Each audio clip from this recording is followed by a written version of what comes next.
आपको ये बताते हुए चलूं कि सबसे पहले आपके शहर बुल्ढाना में मुझे मेरे छोटे भाई चांडक ने बुलाया था और दूसरी दफा मुझे मेरे भाई शफीक ने बुलाया था और अभी मुझे मेरे भाई हसन ने बुलाया है। बड़ी दूर बम्बई से मेरा आना हुआ है आपके शहर बुल्ढाना में। मेरी जो गजल है वो शुरू करने से पहले कुछ चंद अल्फाज कहना चाहूंगी। जी इरशाद।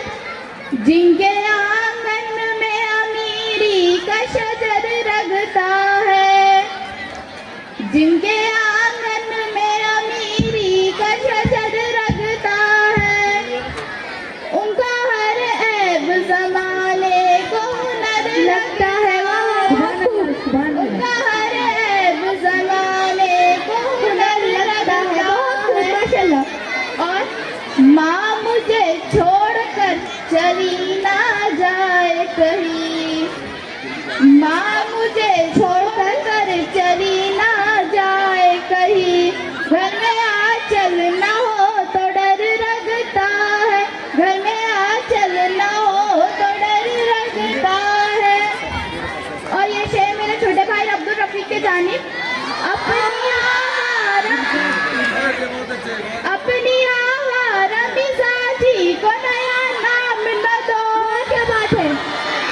अपनी आवारा मिजाजी को नया नाम न दो, मुझको जन्नत से निकलवाने का इल्जाम न दो। अब मैं मेरी वो गजल पेश करने जा रही हूँ। शुक्रिया शुक्रिया। अब मैं मेरी वो गजल पेश करने जा रही हूँ जिसके लिए मुझे मेरे छोटे भाई ने बुलाया है।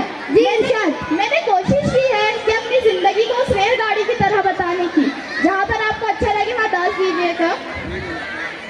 सांस एक रोज हवाओं में बिखर जाएंगी, तेरी मिट्टी से कभी मिट्टी उतर जाएंगी। किसको मालूम सफर खत्म कहाँ होगा, जाने किस